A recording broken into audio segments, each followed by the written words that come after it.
전국시대 위나라라는 나라가 있었어요. 근데 이 위나라가 전쟁에서 조나라한테 졌어. 그러니까 태자를 인질로 보내야 돼. 조나라한테. 그런데 태자를 수행하는 신하, 이웃나라로 떠나는 신하에 방총이란 신하가 있었는데 이 방총이 생각을 해보니 걱정이 되는 게 내가 태자를 모시고 이웃나라에 장기간 가 있으면 자기를 모함하는 정적들이 자기 없는 사이에 왕한테 모함을 해가지고 자기를 아주 나쁜 놈으로 만들어 버릴 것 같거든. 그래서 왕을 만나요. 그 신하 방총이 얘기하는 거지 왕한테. 지금 한 사람이 찾아와가지고 저작거리 시장에 호랑이가 나타났다. 이러면 믿으시겠습니까? 그러니까 위왕이 아유 안 믿어 안 믿어. 아, 무슨 사람 많은 시장통에 호랑이가 나타나 안 믿어요. 그러니까 그러면 두 사람이 나타나가지고 똑같이 호랑이가 나타났단 말하면 믿으시겠습니까? 그러니까 두 사람이 나타났다면 반신반의할 것 같은데. 그런데 세 사람이 말을 하면 어떨 겁니까? 그러니까 그때 믿을 수밖에 없다. 아, 셋이 똑같은 말을 하는데 뭔가 비슷한 일이 있겠지. 이렇게 말한다. 그러니까 방총이 탄식해서 말을 하는 거야. 사람이 들끓는 저작거리에는 호랑이가 나타날 수가 없습니다.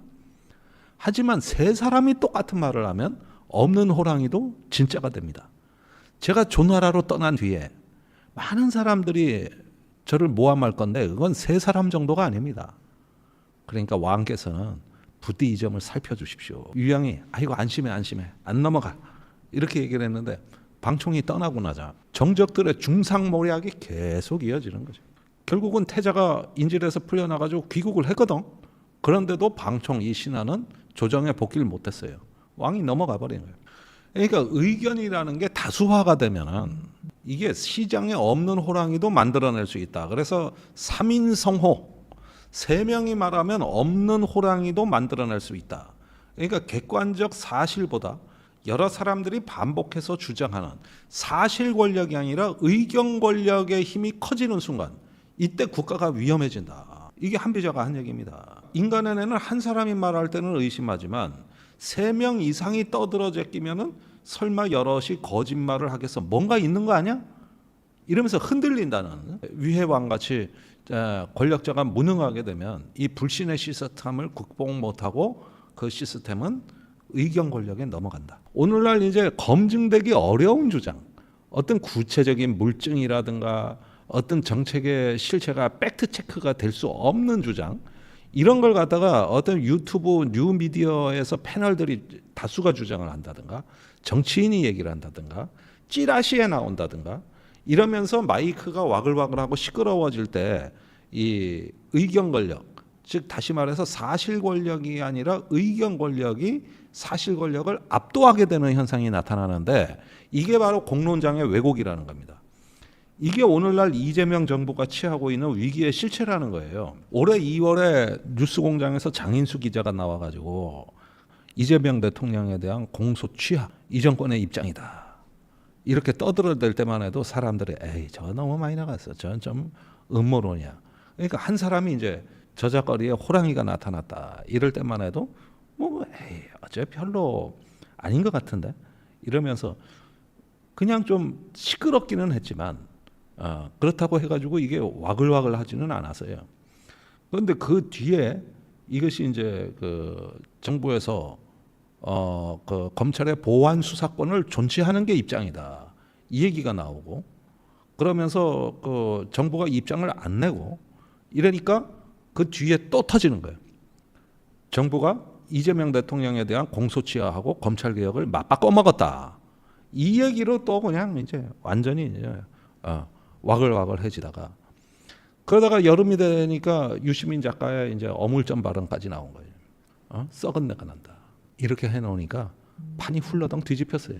이게 결국은 반복적으로 얘기를 하다 보니까 그 수사 기소를 분리한다는 청와대 이재명 대통령의 진정성이 완전히 신뢰감이 떨어지고 결국은 완전히 붕괴돼 나가기 시작하면서 민주당 전당대회 판을 뒤집어 엎어버린 겁니다.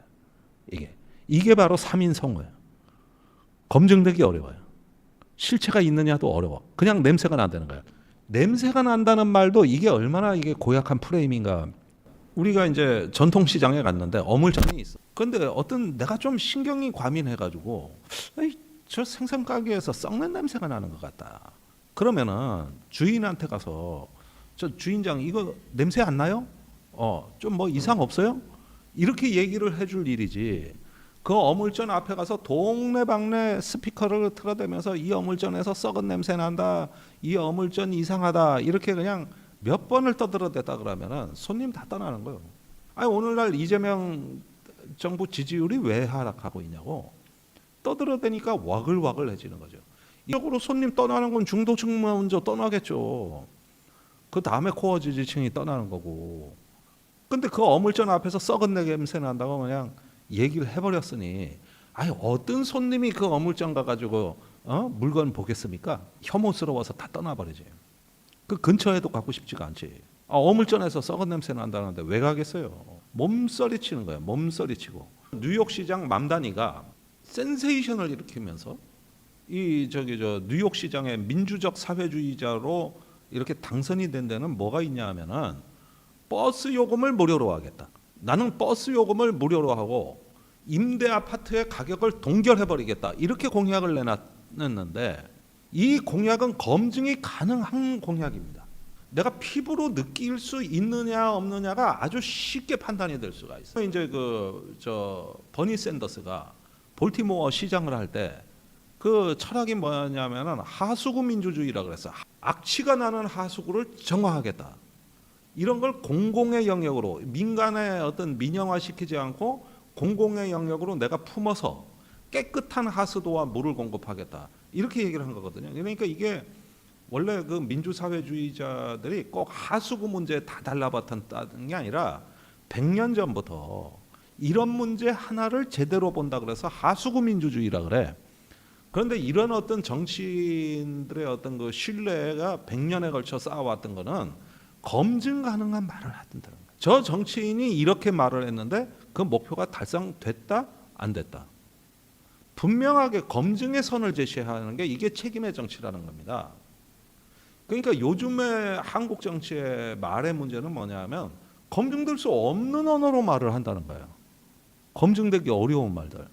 예를 들어서 중도 실용이다. 이건 이재명 대통령이 주로 하는 말이죠.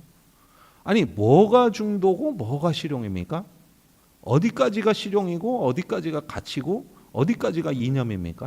그러니까 그건 그냥 철학이에요. 담론이고. 그래서 뭘 어떻게 어느 정도 목표를 달성하겠다. 인사에서 이렇게 하겠다. 선거법을 비례성을 강화하는 협치의 시스템으로 이렇게 바꾸겠다. 저렇게 바꾸겠다.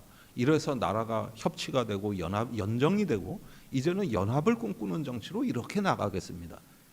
원래 그 중도 통합 실용의 정치는 그걸 얘기하는 건데 요 대목부터 그냥 싹 빠져나간단 말이에요. 그러니까 이 중도 실용 통합이라는 게 검증이 될 수가 없어요. 이게 그냥 중도 통합이다 주장해버리면 그만인 거예요.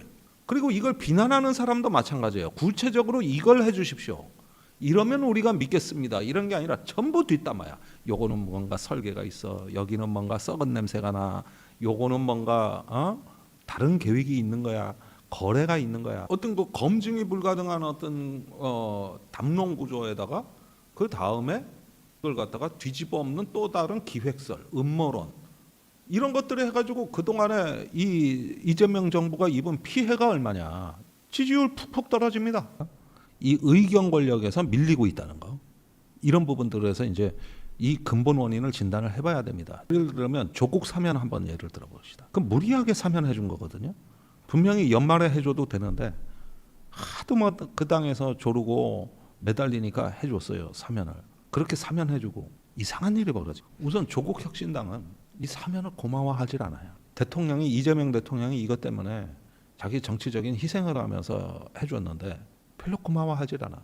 왜냐하면 억지로 해주는 것 같아. 반면에 민주당 쪽에서는 사면을 해주고 욕을 해. 사면해줬으면 곱게 받기나 하지. 뭔 개선장군처럼 서울구치소 앞에서 그렇게 깃발을 휘날리고 막 그냥 그러면서 사면을 해줬으면 해준 건데 기분 좋게 해주는 게 아니에요. 너 너무 설치지 마라.